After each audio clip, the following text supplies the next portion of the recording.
이제 사내들인 회원들이 베드로와 요한을 놓아줍니다.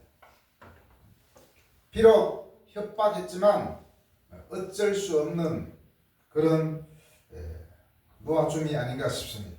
어쨌든 성령께서 역사하셔서 베드로와 요한은 드디어 놓이게 됐습니다. 사실 놓이게 되었지만 위험이 끝난 것이 아니라고 볼 수 있습니다. 이제 베드로와 요한은 자신들의 공동체에 돌아가 보고를 하게 됩니다. 동료들에게 가서 본인을 포함해서 12 제자들 그리고 많은 예수 믿는 공동체에 돌아가서 이제 보고를 하게 됩니다. 어떤 보고를 하게 됩니까? 베드로와 요한은 다른 제자들을 두렵게 하거나 낙담하게 하지 않고 오히려 격려하게 됩니다. 그들이 전한 것은 무엇입니까? 바로 공회에서 자신들이 겪었던 그러한 일을 전하고 있습니다. 18절에 보면 사도들을 위협했다고 했습니다. 사도들을 위협했다는 그 사실을 말하게 됩니다. 그것은 바로 예수님의 이름으로 말하지도 말고 가르치지도 말라, 이러한 협박을 받았기 때문에 우리가 그렇게 그런 말을 들었다. 그리고 계속해서 복음을 선포해야 될 필요성에 대해서 그들에게 전해주었습니다. 어쩌면 교회를 없애버릴 수 있다는 그러한 뉘앙스로 말을 했습니다. 더 이상 복음을 전할 수 없는 상황이 실제로 올 수 있다는 것을 생각하면 그 위기감은 엄청나게 컸을 것입니다. 바로 그때 그 사람들은 어떻게 했습니까? 절망하고 이제 우리는 끝났다, 다 뿔뿔이 흩어지자, 그렇게 말하지 않았습니다. 이때 그들이 할 수 있었던 것, 한 마음으로 하나님께 소리 높여 기도했다는 것입니다. 기도를 했는데 한 마음으로 하나님께 소리 높여 기도했다. 어떤 사람들은 교회는 그냥 조용하게 기도하고 그냥 조용하게 집에 돌아가고 이런 스타일을 좋아하는 사람이 있습니다. 물론 그럴 수도 있습니다. 그러나 지금 위기가 앞에 와 있는데 그냥 조용히 왔다 조용히 가는 그러한 성향이 맞겠습니까?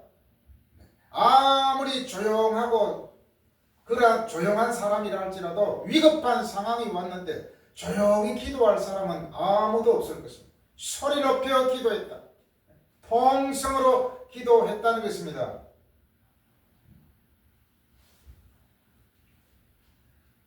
그만큼 위급한 상황을 말해주고 있습니다.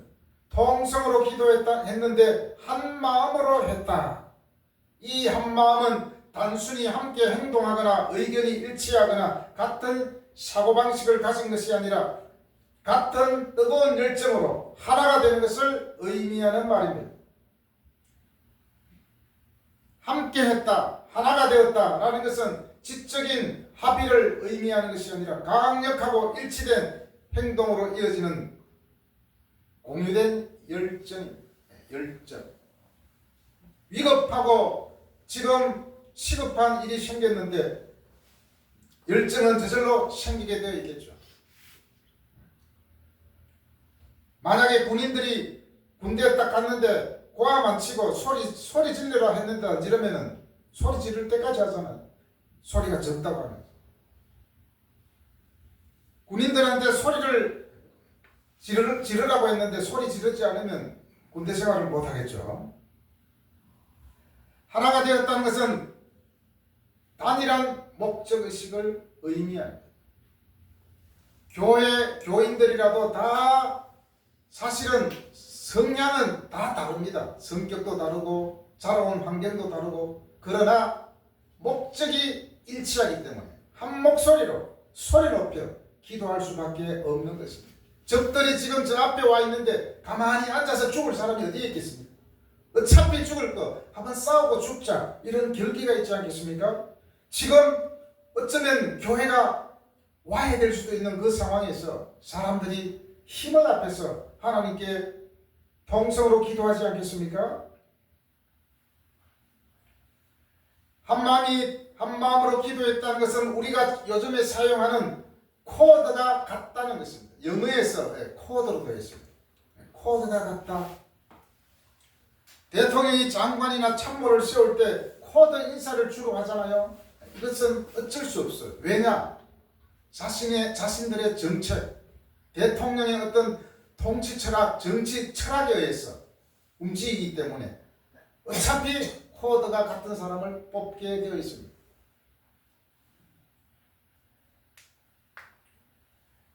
그리고 이 한 마음은 오케스트라에 비유할 수 있겠죠. 악기가 각자 소리는 다르지만 하나의 곡을 연주할 때 그 곡이 조화를 이루어서 완전한 하나의 음악을 만들지 않습니까? 교회도 마찬가지입니다. 자라온 환경이 다르지만 하나의 목적으로 모였다는 것입니다. 그리고 하나의 목적을 가지고 기도하게 됩니다. 만약에 이렇게 기도하면 이상하겠죠. 하나님, 우리 교회가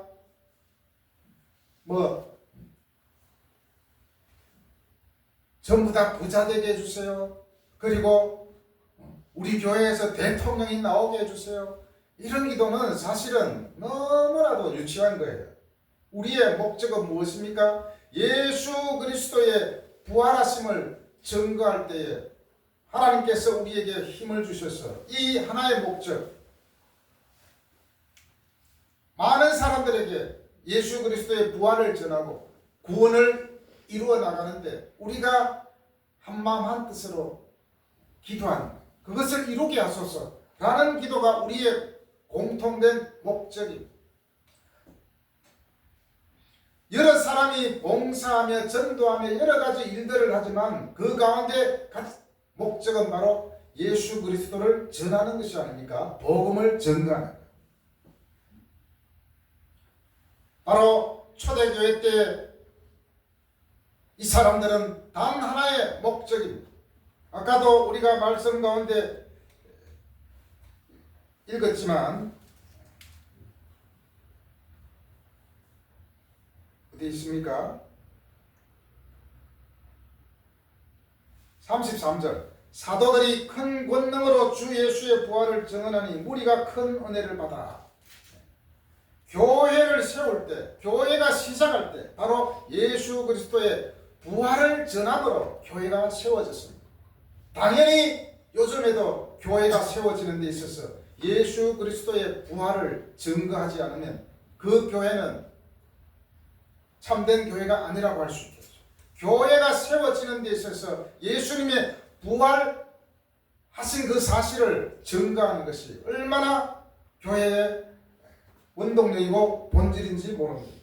부활이 없으면 교회도 존재할 수 없는 것이기 때문입니다.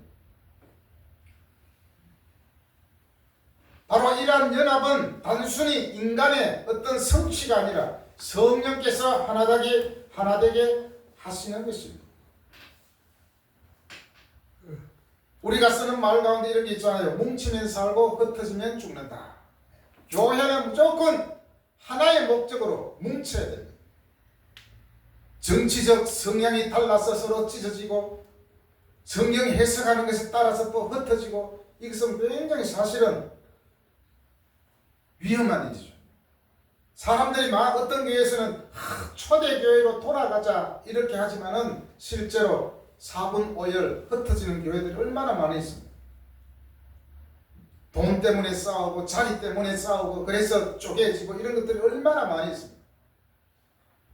온전히 복음을 위하여 하나 되어야 되는데 다른 문제 때문에 깨어지는 것을 보게 됩니다. 자, 한 마음이 되어 기도하기 전에 가장 중요한 것이 무엇입니까? 바로 기도하기 전에 그들은 하나님의 주권 고백으로 시작합니다. 거기 보면 24절에서 대주제여 천지와 바다와 그 가운데 만물을 지으신 이요 이렇게 되어 있습니다. 우리가 함께 기도하는 게 중요하지만 그 전에 전제되어야 할 것은 하나님이 과연 우리에게 있어서 나에게 있어서 어떤 분인가를 아는 것이 우선되어야 한다는 것입니다.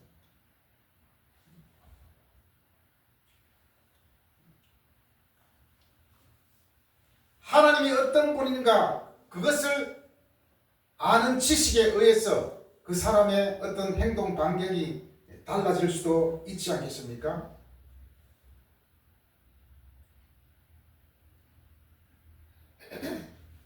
바로 하나님은 천지를 지으시니며 우리의 대주제라고 그렇게 말씀하고 있습니다.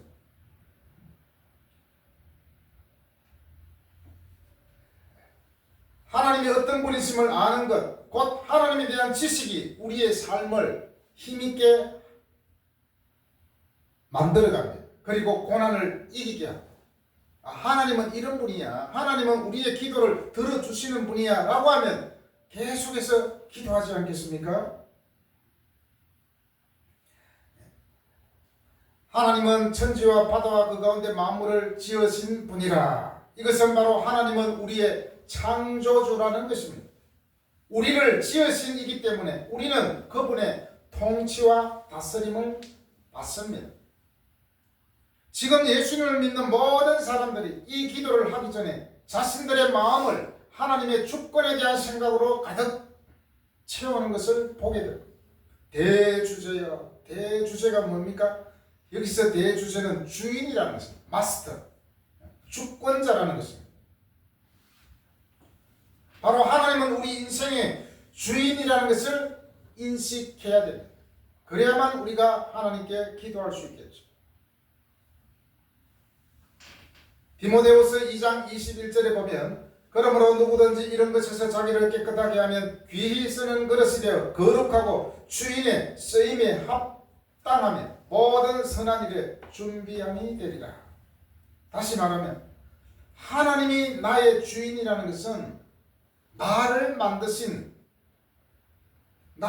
내가 그릇이라고 한다면 나를 만드신 하나님이신데 우리가 하나님한테 우리가 나는 하나님 앞에 쓰임 받아야 되겠다. 하나님께 영광 돌려드려야 되겠다. 이런 말을 하지 않습니까? 우리가 어떤 선한 일을 하기 위해서 주인에게 거룩하고 유용한 특별한 목표를 위하여 도구가 된다는 것을 디모데후서 2장 21절에서 말합니다. 주인의 쓰심에 합당하게 쓰인다는 것. 이것은 바로 특별한 목표를 위하여 도구가 된다는 것입니다. 곧 사도행전 오늘 4장에 나오는 이 사람들의 하나의 목적, 특별한 목표를 위하여 그들은 기도한 것이죠. 그 특별한 목표가 부활하신 예수 그리스도를 증거하는 것이 아니겠습니까? 우리는 하나님을 믿는 우리들은 나는 주인의 그릇으로 인식한다는 것, 이것이 얼마나 중요한지 모릅니다. 내가 하나님의 그릇이라고, 하나님의 도구라고 생각할 때 나의 삶의 자세가 틀려지는 것입니다. 만약에 내가 주인의 그릇이 아니라고 한다면 그 주인의 집에 있을 필요가 없겠죠. 자, 이런 것을 볼 때 베드로후서 2장 1절에 보면 이런 내용이 있습니다. 예수 그리스도의 절대적 소유권을 약하게 하는 것, 약화시키는 것. 그런 가르침은 주를 부인하는 것이라 그렇게 말씀하고 있습니다. 우리 모두는 하나님의 것이라는 그 인식을 해야 되는데 나는 내 거야. 그렇게 가르친다면 그것은 바로 주님을 부인하는 것이라 그렇게 성경은 말하고 있습니다. 지금 소리 높여 기도하는 이 무리들은 지금 자신들의 고난당하는 것이 하나님께서 또한 예언하셨다는 사실을 믿고 그들은 소리 높여 기도하기 시작했습니다.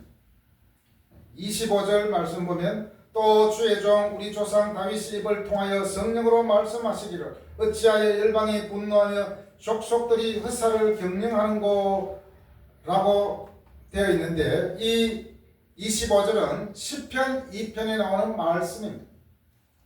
시편 2편은 메시아이신 예수님이 받을 고난을 예언한 그런 말씀입니다.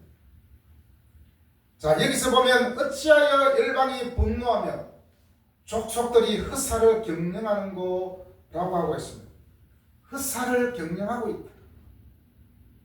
지금 대제사장들과 장로들이 예수의 이름으로 가르치고 말하는 것을 하지 말라고 했는데 이것이 바로 흑사를 경영한다는 것입니다.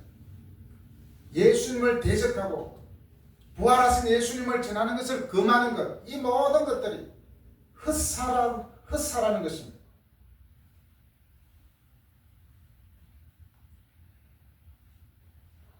그리고 27절에서 하나님께서 기름 부으신 거룩한 종 예수를 거슬러 그랬는데 거스르는 것, 이것이 바로 흑사를 경영하는 것입니다.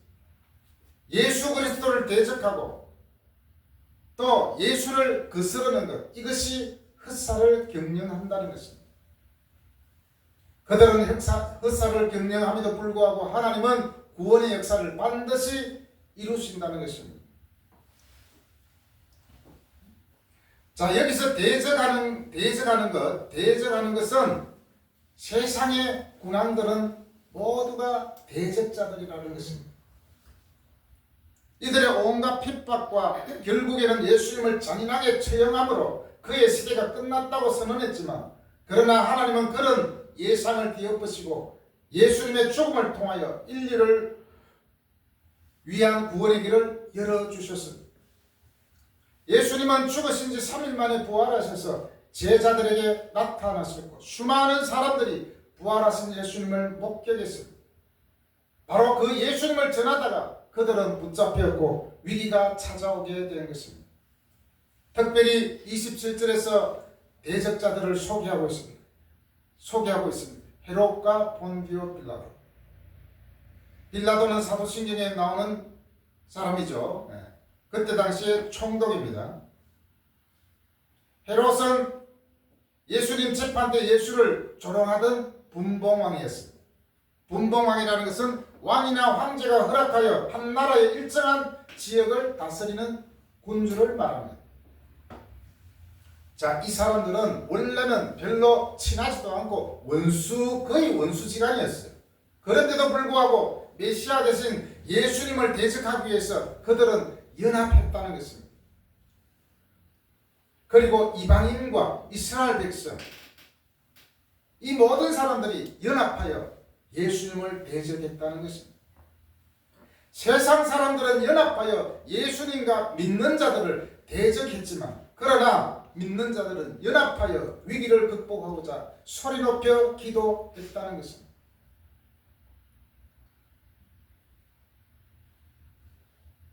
옛날이나 지금이나 예수 믿지 않는 통치자들은 늘 언제나 교회를 무너뜨리려고 하고 있다는 것입니다. 이것은 정치적 논리에 의해서 생각할 것이 아니라 항상 성경에서 보듯이 세상의 군왕들은 예수 믿지 않는 통치자들은 교회를 무너뜨리고 예수를 대적하고자 하는 것이 현실입니다.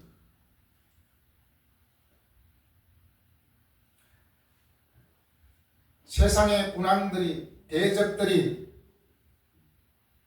위협하고 더 이상 예수의 이름으로 말하지도 말고 가르치지도 말고 예수의 이름으로 아무것도 하지 말라고 했을 때 그러나 그들은 하나님의 말씀에 순종하는 것을 선택했습니다. 바로 이러한 사실을 요한과 베드로로부터 듣게 된 많은 동료들은 함께 기도하기 시작했습니다. 어떤 기도를 하였습니까?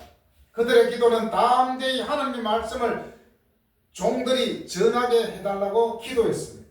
그리고 손을 내밀어 병을 낫게 하시오며 표적과 기사가 거룩한 종 예수의 이름으로 이루어지게 해달라고 기도했습니다. 29절에서 그 기도를 이제 하고 있습니다. 주여 이제도 그들의 위협함을 굽어보시옵고 또 종들로 하여금 담대히 하나님의 말씀을 전하게 하여 주시오며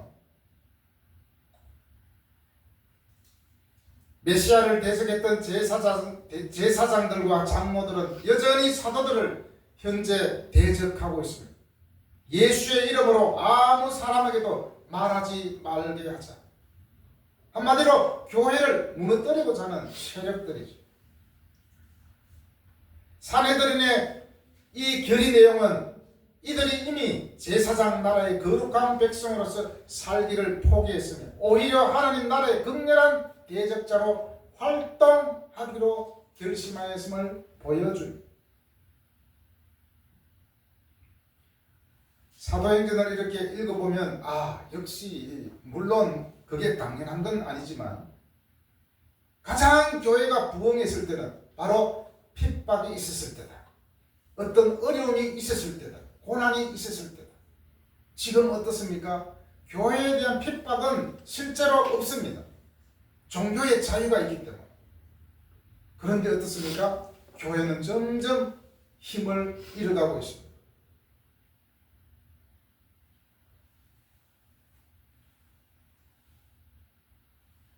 예수님을 대적했던 제사장들과 장로들은 이제 예수님의 부활을 말하는 것을 금지하며 대적하게 되었습니다.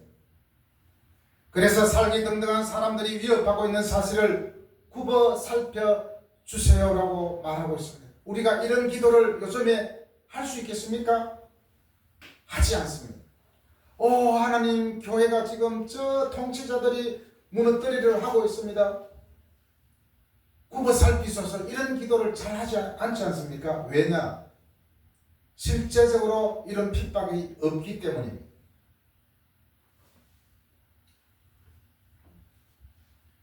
그리고 굽어 살펴달라는 것은 처벌을 내릴 목적으로 살펴본다는 것인데, 하나님, 우리를 위협하는 저들을 하나님께서 직접 처단하여 주옵소서 라고 기도하는 것입니다. 한마디로 하나님께 맡기는 것입니다. 그들은 제자들이 당하는 위협에 대하여 하나님께 맡기는 것은 하나님이 섭리자이시며 감찰하고 있다는 그 사실을 믿고 있기 때문입니다.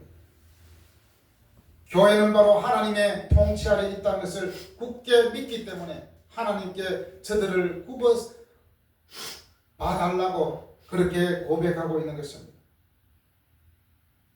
이러한 위기 상황에서 위축될 수 있는데 그럼에도 불구하고 계속 하나님의 말씀을 전하는 일에 용기를 주시기를 기도하는 것입니다. 오직 하나의 목적이 성공하게 해주세요, 잘 살게 해주세요가 아니라 이 위급한 상황에서 말씀을, 저런 위협에도 불구하고 말씀을 제대로 잘 전가하게 해달라고 그들은 기도하고 있습니다. 요즘에도 교회에서 대부분 대표 기도할 때 설교하는 목사를 위해서 기도하지 않습니까? 대표 기도 때 말씀을 담대히 전할 수 있도록, 진리의 말씀을 잘 전할 수 있도록 그렇게 기도합니다. 오늘 사도행전 4장 23절에서 37절까지 볼 때에 대표 기도할 때 반드시 설교자를 위해서 기도해야 된다는 그러한 사실을 다시 한 번 더 보게 됩니다. 힘있게 설교 잘할 수 있도록 기도하는 거죠. 왜냐하면 설교가 우리 신앙에 지대한 영향을 미치기 때문입니다. 설교자를 위해서 기도하는 것은 아주 성경적이라는 것입니다. 이렇게 제자들이 담대히 말씀을 전하게 해달라고 하는 것은 하나님 나라를 확장하는데 말씀을 전하는 것은 어떤 일보다도 중요하다는 것을 보여줍니다. 우리가 예배 드릴 때 기도도 중요하고 찬양도 중요하고 다 중요합니다. 그러나 그 가운데 가장 중요한 것은 하나님 말씀을 선포하는 것이라는 겁니다. 성경에서 그렇게 말씀해 주고 있습니다. 말씀의 역사가 곧 교회의 역사라는 것이죠. 초대교회 때나 지금이나 말씀이 교회에서 차지하는 비중은 엄청나게 중요한 위치를 차지하고 있습니다. 그리고 계속해서 기도합니다. 손을 내밀어 병을 낫게 하시옵고 표적과 기사가 거룩한 종 예수의 이름으로 이루어지게 하옵소서. 예수의 이름으로 이루어지게 하옵소서. 대적들은 예수의 이름으로 아무것도 하지 말라고 금지하고 있지만 그들은 오히려 예수의 이름으로 병자들을 고치고 예수의 이름으로 말씀을 전하게 해달라고, 능력을 달라고, 힘있게 해달라고, 용기를 달라고 그렇게 기도하고 있습니다. 이것이 같은 코드입니다. 분명히 권력자들은 예수의 이름으로 말하지도 말고 가르치지도 말라고 했지만 그들은 절대로 거절했습니다. 오히려 더 예수 그리스도의 부활을 전하기 시작했습니다.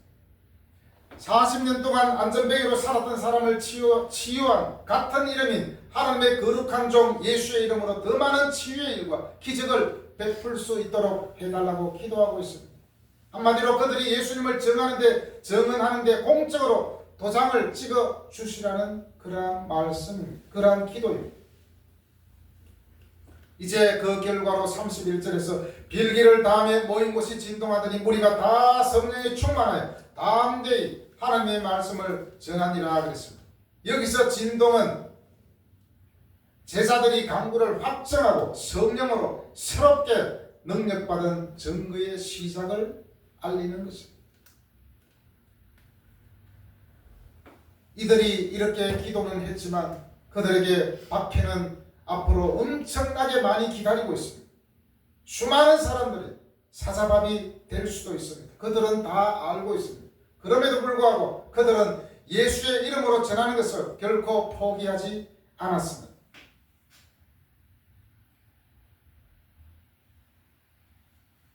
모인 무리들은 기도한 대로 성령의 충만함을 입고 하나님의 말씀을 담대히 전하였습니다. 자, 우리가 이런 것을 볼 때에 고난이 왔을 때, 위기가 왔을 때, 여러 가지 힘든 일이 생겼을 때 어떻게 대처해야 되느냐? 바로 그것은 기도해야 된다는 것입니다. 기도하지 않고 다른 방법으로 우리의 모든 상황을 극복하려고 하는 것은 다 헛사라는 것이죠. 헛사로 경영하는 것과 마찬가지입니다. 우리는 특히 교회에 어려움이 생기고 교회에 위기가 왔을 때 한 마음으로 기도하는 것, 이것이 얼마나 필요한지 모릅니다. 그리고 사도행전 4장을 보면서 역시 교회는 함께 모여서 기도하고 말씀 듣는 것이 가장 이상적인 교회구나. 뭐 온라인 교회를 한다든지 이거는 굉장히 성경에 반하는 것이라는 거죠. 서로 모여서 힘을 얻고 기도하고 거기에 열기가 더해져서 거기에 정말 교회가 세워지고 힘이 생기는 것이 아니겠습니까? 자, 이렇게 한 마음으로 기도한 사람들이 이제 또 한 마음이 되는 장면을 볼 수 있습니다. 이 32절에서 믿는 무리가 한 마음과 한 뜻이 되어 모든 물건을 서로 통용하고 자기 재물을 조금이라도 자기 것이라 하는 이가 하나도 없더라라고 하고 있습니다. 믿는 자들이 한 마음으로 연합하여 기도한 현상이 공동분배의 삶으로 나타나게 되는 것을 볼 수 있습니다. 앞에서도 한 마음이 나오는데 여기서도 또 한 마음이 나옵니다. 앞에서는 한 마음으로 기도했고 여기서는 한 마음과 한 뜻이 되어 서로 물건을 통용했다라고 되어 있습니다. 바로 이것은 초대교회의 아름다운 모습을 우리는 볼 수 있습니다. 많은 사람들은 공동 소유나 재산 나눔에 초점을 두지만 그 근본에는 한 마음과 한 뜻이 있다는 것입니다. 이것은 성령이 이루어 주신 마음의 일치가 있었습니다. 인간적인 그런 코드가 같은 것이 아니라 성령께서 다양한 사람들에게 하나의 코드로 만들어 주셨습니다. 이 연합은 인간의 결심이나 제도의 결과가 아니라 성령의 역사를 통해 예수님의 부활을 중심으로 하나가 된 공동체의 모습이었습니다. 그래서 교회가 아주 중요하다는 것이죠. 한 사람이 믿음으로 실족했을 때 또 다른 동료들이 서로 힘을 합해서 기도해주고 함께 해나가는 것. 그래서 공동체가 필요한 것이죠. 지금 사회적으로도 공동체가 무너져가고 있는 상태인데 교회도 그렇습니다. 오히려 교회는 더욱더 연합하여 하나 되어 현장 중심의 교회가 되어야 된다는 것을 우리가 알 수 있습니다. 성도들은 한 마음이었기 때문에 공동체에 궁핍한 사람들을 세심하게 돌보았고 땅을 팔아 그 돈을 사도들에게 기부함으로써 그들을 도와주었습니다. 이런 기부는 강요에 의한 것이 아니라 자발적으로 이루어졌습니다. 교회 마찬가지입니다. 교회에 헌금을 할 때 누군가가 강요를 했어요. 야, 너 왜 헌금 안 해? 헌금 많으면 복 받아. 이렇게 강요해서 하는 것이 아니라 정말 부활하신 예수님의 그 명령에 따라 순종하는 마음으로 함께 나눌 때 구원의 역사가 더 확장되어져 간다는 것입니다.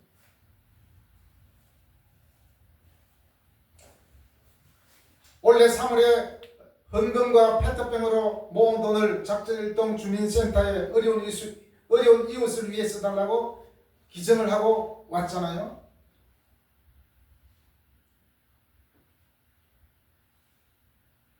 32절, 35절 말씀은 특별히 재물을 소유하는 면보다는 재물을 사용하는 면에서 통용했음을 말합니다. 소유를 나누었다는 것이죠. 요즘 현대인들은 어떻습니까? 계속해서 자기 재산을 축적합니다. 비싼 아파트를 사서 계속 올라가도록 기다립니다. 기도하고. 예수 믿는 사람도 똑같습니다. 강남에 아파트를 한 채 사놓고 하나님 저 아파트가 20억 되게 해주세요. 그렇게 기도하는 사람도 분명히 있을 것입니다. 그러나 성경적인 것은 그 재물을 소유하는 것이 아니라 서로 공유하는 것을 보여주고 있습니다. 사람이 자신이 재산을 갖고 있었으나 그것의 소유권을 주장하지 않고 공동체의 필요를 느꼈을 때 언제라도 들을 수 있었던 것. 그것은 바로 하나님 나라의 능력이었고 동시에 하나님의 은혜의 결과였습니다. 예전에 우리나라가 IMF 때 많은 사람들이 금모으기 운동을 했잖아요.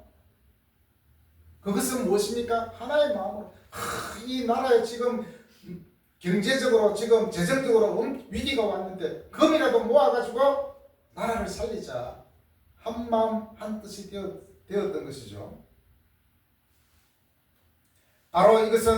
바로 나눔은 단순한 경제의 제도가 아니라 사랑의 열매였습니다. 사랑은 나의 것을 나누는 용기이며 하나님께 받은 은혜를 흘려보내는 통로입니다. 우리가 가진 것을 자발적으로 헌신하여 드림으로 교회가 세워져가고 이웃에게 선한 영향력을 미칠 수 있는 도구 중에 하나인 것입니다. 우리의 작은 헌신이 큰 변화의 도구가 되기를 바랍니다. 사실 많은 교회에서 사회나 여러 기관에 선한 일을 어떤 단체보다도 많이 하는 것이 사실입니다. 그런데 절대로 뉴스에 보도되지 않습니다. 절대로. 국민일보나 보도되지 다른 신문에는 보도하지 않습니다. 나쁜 것만 나오면 일시적으로 막 보도하겠죠. 언론에 나오지 않아서 그렇지 의외로 교회가 선한 일을 하는 것이 얼마나 많은지 모릅니다. 국내에서 해외에서 선한 일을 하는 주의 종들이 얼마나 많은지 모릅니다. 지난번에 경북 산청과 의성에 불이 났지 않습니까? 그때 많은 교회들이 앞장서서 기부를 하고 현장에서 자원봉사를 했습니다. 물론 거기에서는 특정한 종교가 거론되고 하지는 않지만 그만큼 돕는 손길이 교회에서 많이 있었습니다. 여러 가지 크고 작은 재난에 교회들이 앞장서서 돕는 게 얼마나 많은지 사실은 모릅니다. 그리고 해외 선교지에서도 많은 교회들이 물질을 통하여 물이 없는 곳에 우물을 파기도 하고 집을 짓기도 하고 또 의료 봉사도 하기도 하고 크리스찬들이 얼마나 많이 나가서 봉사하는지 모릅니다. 우리 친구 가운데도 전에도 얘기했지만 장군의 길을 포기하고 미얀마에 선교사로 헌신함으로 지금 고아원 6개 정도를 운영하지 않습니까? 이런 일들이 사실 많이 있습니다. 그런데 언론에 타지 않습니다.